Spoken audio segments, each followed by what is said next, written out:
SRAM XX Grip Shift, which I recently put on my, well, not super recently, about 3 months ago, so I've had quite a lot of time to ride and develop some really good impressions of it so far. And yeah, I've always been a fan of grips.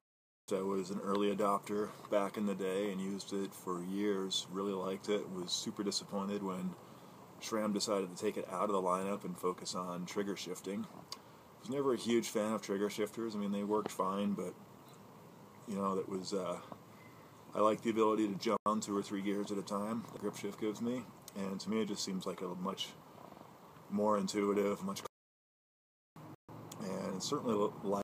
I'm not a big weight weenie. I mean, I'm 195 pounds myself, so saving a few grams here and there doesn't do a whole lot for me. But you know, SRAM, when they brought back grip shift, they made some big upgrades to it. Instead of just plastic, now there actually is a ball bearing inside that controls the, so it's very smooth, and the throw between gears is very, very short. It's a super fast shifting system. I've been very, very happy with it, very impressed with it. The shifting is much better than any trigger shifters that I have used. Prior on this bike, I had the SRAM XO stuff, which it worked fine. You know, I didn't have any problems with it at all, other than the brakes, but that's a whole other story, which is why you see Shimano brakes on my bike now, but that's for another video. But, you know, for me, grip shift has always been very natural, very intuitive.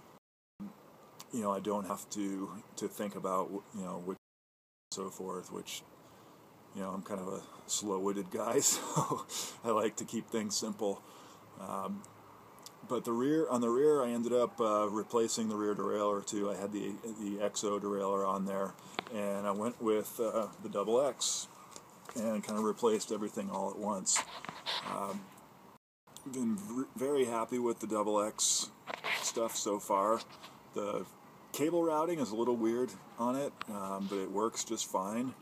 You know, one little nitpicky thing that I'm not super stoked on for no real reason is they went with Torx bolts for your high and low limit, and also bolt on the cable. So I'm not really sure why they did that. It just, you know, it's a little bit of a pain in the ass. The multi-tool that I carry with me does have a Torx bolt on it, so it's not that big of a deal. I don't know. Why change it just for the sake of in this application? I don't think the Torx adds a lot, but very, very nice derailleur. Like I said, I've got about 3 or 4 months on this and been really happy with it. On the front, I didn't swap out the derailleur. I still kept the XO derailleur that came with the bike. This is a Cannondale Flash 29er. And, you know, honestly, it's with the grip shift on, it shifts better than it ever did with the trigger shift.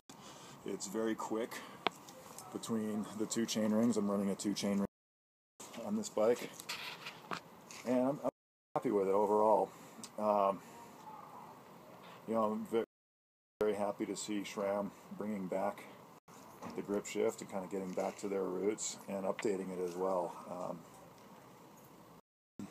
Excuse me. So very, very happy with the performance so far. I really haven't had any negatives. Nothing really to say about it. Was a breeze. I was going to make a video of that, but it's pretty straightforward. No real issues came up, and it went pretty smooth. One nice thing is the grip that came with the kit is integrated. There's actually teeth in here that bind these two together, so it's not going to rotate independently, and it does have, which I kind of like. I've adopted these grips for the last few seasons, and I've been pretty happy with them. Bigger guy, like I said, I ride out of the saddle a lot and put a lot of torque on things, and I've had grips that come loose, and I haven't had any problems with these. I like having the ability to cinch them down. It makes it really nice if you switch your bars out or, you know, make any changes for not having to deal with glue. So that's one nice thing, and the fact that it's integrated and locks it, I think that's a really nice touch. Some good force. I was kind of away from these grips. Tear up your hands. They're not super soft at all, but I haven't had any problems with them. I gloves on my mountain bike, so I really haven't run into any problems with them. I'm happy with them. They're reasonably light. Like I said, I'm not a big person for the most part. Certainly would like to get some wheels on this bike, and trying to make some arrangements to get some NVs to test out. But anyway, overall, so very happy with the SRAM XO stuff, and I guess I will update the brake video and why I went with those, and why I'm kind of doing the mix and match here with the SRAM and Shimano. But shifting wise, haven't been happier with shifting on a bike in a long time, actually. You know, like I said, the trigger shifters, they work great. I've never had any problems with them. They just, you know, never really did it for me. You know, I used them because that's all that was available. But now that Grip Shift is back, I'm not going back to trigger shifters. You know, aesthetically, I think Grip Shift looks great. It's a very clean looking system. The cable routing is very clean. Swapping out cables when you need to replace them, it is a little more intensive than with a trigger shifter, but for me the effort's worth it. So anyway, hope you're riding well and stay in the big ring.